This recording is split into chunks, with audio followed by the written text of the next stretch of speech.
Here at MCC, community engagement goes beyond class, creating opportunities for learning at every stage of life.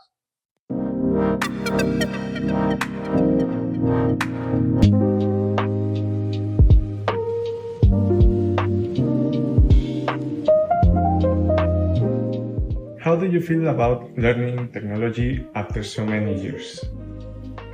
Quite frankly, it has been a challenge. I'm very glad that I am taking the class that I am taking. As a senior, learning is very important in order to survive in today's era of technology. I just got a smartphone, and believe it or not, I started at the beginning. You have to turn it on. You have to learn how to turn it off. If you want to, I didn't know really any of the requirements in order to speak on the phone, how to do that. You have to press that little phone diagram. And I also just needed the total overview of what it can do for me. So that's important to me as a senior. Do you recommend these classes to? Oh, definitely. I would recommend it to anyone, young or old. I think this class needs to be publicized a little bit more, because I know there are seniors out there that know more than I do, but they still require help. And so I find it a lifesaver for me right now, because I don't know where else to go to get educated.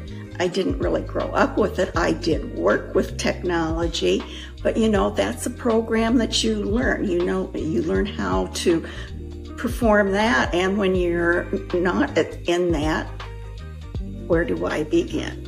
What would you like to use your phone or computer for the most? Okay. I really wanted to use it as a learning device, to go online when I see something in the newspaper that says for more information you have to do this, on the web. And it's like, I can't do it because I don't know how. And so this class was very important. It's been fun to me just to look up different things, and it's much faster. I have had good luck in learning it will answer what I ask it. So anyway, that's what I really wanted to use it for. Not really for much other than my emergency calls that I might need to make sometime.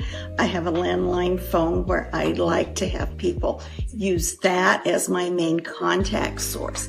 It's really just, the cell phone is just mainly for my own purpose.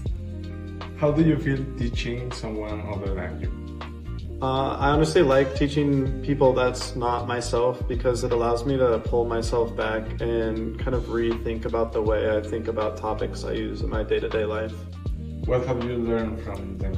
I've learned a lot of stuff from this process because, again, I have to kind of rethink about the way I'm using the stuff I use in my day-to-day life. So just having conversations with these people help me learn more about the topics I'm teaching. Do you consider that these classes are useful for our community? I 100% agree that these classes are useful for our community, because especially in our community section that I'm teaching a lot of the older generation how to properly utilize technology in a way they haven't before or just haven't used at all.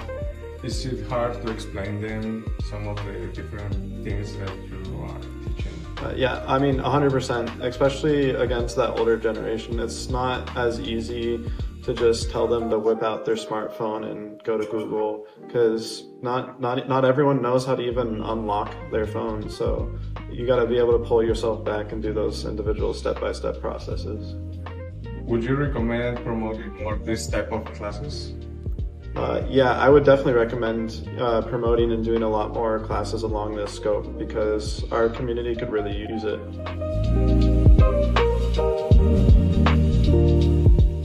Take the class. We sat down with Kevin Kirkwold to talk more about his vision and impact on the baseball program.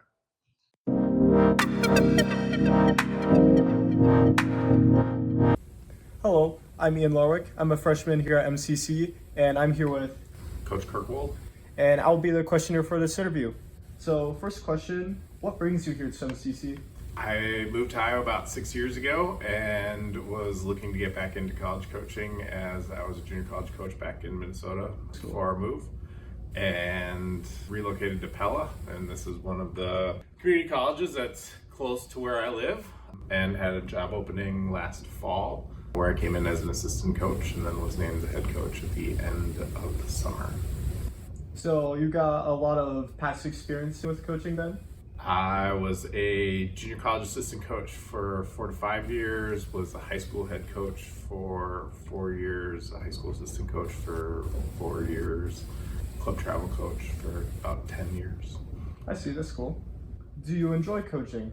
I love coaching. When we relocated, I actually was a little bit more heavily based in the scouting side of the game, doing some work for Prep Baseball Report, Iowa, and just miss the day-to-day light switches that go on with players reaching new levels of their game, the player development side, the team camaraderie piece, and all things that are wonderful college baseball. So, yeah. Cool. Did you yourself ever play baseball in high school or college? So I played high school baseball up in the state of Minnesota at Mounds View High School, and then I continued my baseball career at Winona State University, where I was there for 5 years. Cool. And are the Tigers going to have a great season? We're always going to have a great season as long as we bring the right energy and attitude to the ballpark. We have a young team. We're learning a lot about college baseball, a lot about ourselves, a lot about being great teammates. So as long as our attitude is where we need to be, we're going to have an amazing season. Awesome.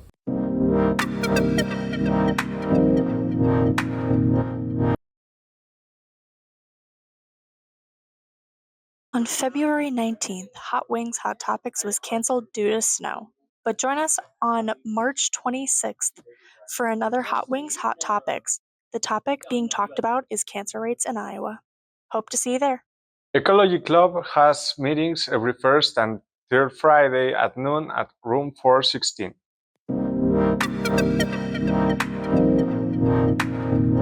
Hello, my name is Riley Tatey and I am here with Paul Botch. And we are here to discuss the Ecology Club that has just recently had posters. Ecology Club has got a kind of like focus on the environment and nature, right? And so the people who are in Ecology Club tend to have kind of an interest in nature, an interest in being outside, an interest in plants, animals, the environment, things like that. And so we go on hiking trips. We're planning a trip to Ryman Gardens this semester. We're going to have an Earth Day event where we're going to talk about the water quality issues here in Iowa. And I think the goal is at least to have some type of water samples so students can test for nitrates in different water samples that are either tap water or distilled water from the grocery store, kind of look to see the difference between different types of water, and also provide some information about what we already know about water quality issues here in Iowa. Going over some old things and then covering some new things. Yeah, well, going over some old things, but making it a little bit more hands-on so students can kind of like see, oh, I see the difference between maybe like this out-of-state water and this is the tap water in Marshalltown, and like how does that compare? Okay. And with these hands-on experience and the students doing them, is anybody able to join? Oh yes, it's open to anyone on campus. Students, even other faculty, are welcome to participate as well. It's open to anyone. You don't have to be a biology major. You don't have to be someone specific. If you're just interested in what we're doing. Anybody who's curious. Yes, you're welcome. It's already on the poster, but could you sort of read off the information? Yes, so we're meeting the first and third Wednesday every month at noon. And right now it says on the poster room 416, but I think that's about to change. And so we're going to have to update the posters and put new ones out there because I think we're going to be moving to a different room here in a couple weeks. We're in a kind of a transitional phase as far as our biology labs are concerned. I know that you've probably seen on campus, We're redoing the biology labs, and hopefully we'll be back in those soon. So is that where it's going to be held now? Probably, yes. Okay. I believe so. I have to check the schedules, but yeah. We'll be moving, I think, out of 416 in the coming weeks. Okay. So different location, same time, Wednesdays, noon, every first and third Wednesday of the month. All right. Yeah, thanks for taking the time to talk to me. Yeah, of course.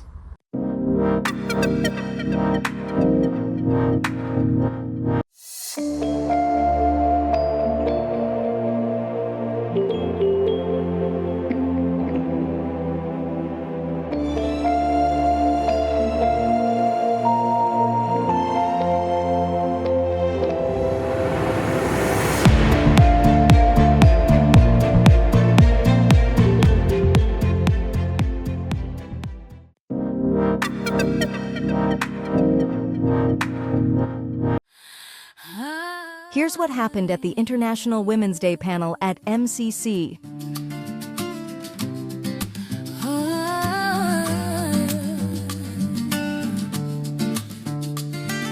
Today I sing your name, woman of the earth, with fire in your veins and roots that hold firm. Grandmother on the corner with map-covered hands, she weaves all the stories the world leaves for last. Doctor on her night shift who conquers the dark, teacher in the classroom who sparks 1,000 hearts. Woman, you're a world, you're the heartbeat, you're the thought when you're moving, every heart is caught. Woman, you're a world, you're the bridge, revolution when you start speaking, song shaking motion.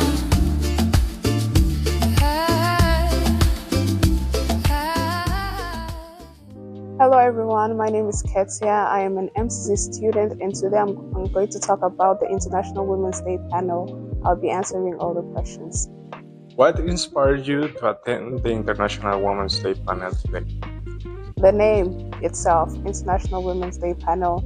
Right now I'm taking a personal ethics class and we're learning a lot about controversial topics, and women being leaders in the society is one of them, and that was one of the main reasons that inspired me to attend this panel, to be able to hear from women who are leaders and to know and learn how they cope up with all the controversies around being a leader and a female.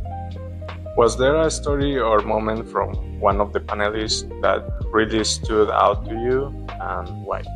Yes, there was one which was about a woman who explained that she was bound to talk with a client, but when they saw that she was a woman, they did not trust her, so she had to prove her credibility. And that stood out to me because women are often judged and believed to not being able to do something or carry out a task accordingly. So that is one moment that stood out to me. What is one important lesson or message you took away from today's discussion? To be bold, to be fearless, and to always throw ourselves out there. Unfortunately, we're in a world where women have to prove themselves to be able to do something on a daily basis, which can be quite tiring. But when we educate ourselves and motivate ourselves to always be bold and throw ourselves out there, it gets easier for women to cope with it and just be able to take everything full face and be able to stand their grounds. How do you think conversations like this panel can impact the community or students on campus? Number one is create awareness, because surprisingly, we might not expect it, but some people are not aware of topics like this. Some people are always in their own comfort zone and do not know what is going on around. So having conversations like this will help people to, first of all, be aware of the topics, these controversial topics that are going around, and it is also going to enable those that are already aware of these situations to be able to deal better.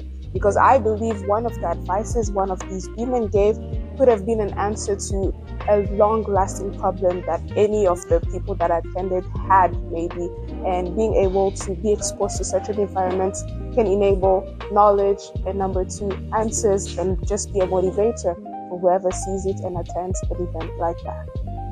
Any message that you would like to tell us to the community? Let's always be mindful and always fight for inclusivity. Let's be united. Everybody is different. Not everybody has the capacity that I have or that you have. So let's just be able to accept that difference, be inclusive, and always advocate for the right things. When we see an unjust act being made, let's be able to speak up and just stand out and be united. Always advocate for such things.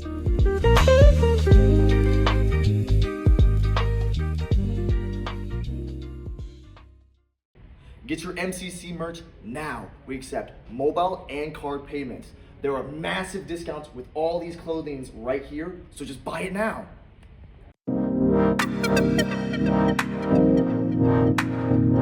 Don't miss out on the clearance sale happening now in the Tiger Shop, where you can buy shorts for $10, pants for $15, sweatshirts for $20, and jackets and zip-ups for $30. Don't wait.